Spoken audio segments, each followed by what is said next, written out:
와, 오늘부터 블로그가 아니라 유튜브에 글을 남기기로 했어. 나의 얘기를 남기는 거지. 오늘 뉴스 제일 중요한 걸 보니까 부동산 세제 정상화가 있더라고. 물론 7월 21일 이틀 후에 기획재정부에서 발표할 거긴 한데 어찌됐든 미리 이 자료를 받았으니까 이야기를 좀 해야 될 것 같아. 종부세, 그러니까 주택분 종합부동산세 세율이 과거에는 굉장히 높았어. 예를 들어서 3주택 이상이면서 94억을 초과하면 6%, 50억짜리 집이었으면 5%였어. 그러니까 3주택자가 20억, 20억, 10억짜리 집을 세 채를 갖고 있었으면 딱 20년이면 정부에서 모든 걸 다 가져가는 상황이었어. 그러니까 무조건 다주택자들한테 집을 팔도록 사실 조금 심했지. 굉장히 심했지. 이걸 5%를 2%로 낮췄으니까 거의 뭐 40%만 남기고 60% 할인을 했다고 봐야 되나? 어떻게 보면 현실화됐다고 봐야 되겠지. 그러니까 융농 부담 원칙에 따라서 주택수 차등 과세를 가액 기준 과세로 전환하고 세부담을 적정했다고 보는 게 맞겠지. 그러니까 10억짜리 3개 갖고 있는 사람이나 30억짜리 한 채를 갖고 있는 사람이나 똑같이 세부담을 적정화시키겠다는 거지. 물론 이제 공제 금액이 다르니까 조금 다르긴 할 텐데, 그리고 또 적용 시기가 안타까운 건 올해가 아니라 23년 1월 1일부터 납세 의무가 성립하는 분부터 적용이 되기 때문에 뭐 내년에 집을 사거나 올해 집값이 약간 조정받고 있는 부분에 대해서 좀 걱정을 했던 것 같아.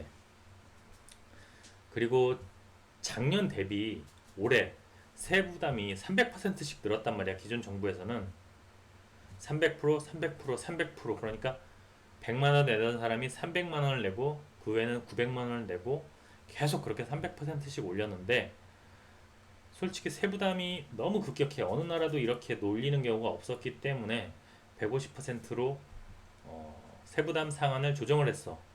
상당히 이건 굉장히 필요한 정책이라고 봐. 누가 됐든 간에. 그리고 주택분 부동산세의 기본 공제 금액을 상향시켰어. 6억에서 9억으로 올렸고, 1주택자의 경우에는 1세대 1주택자지 그런 경우에는 12억으로 올렸고, 법인은 기본 공제 없어. 법인은 여전히 좀 불편한 뭐 현실이긴 한데,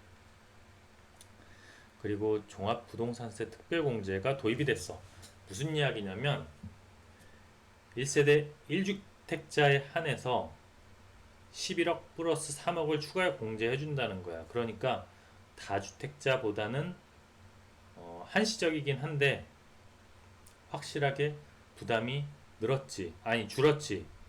어찌됐든 이건 법안이 국회에서 통과를 해야 돼. 그렇기 때문에 추진을 하는데 아마 지금 부동산 상황이 좋지 않기 때문에 아마 통과되지 않을까? 라고 생각해.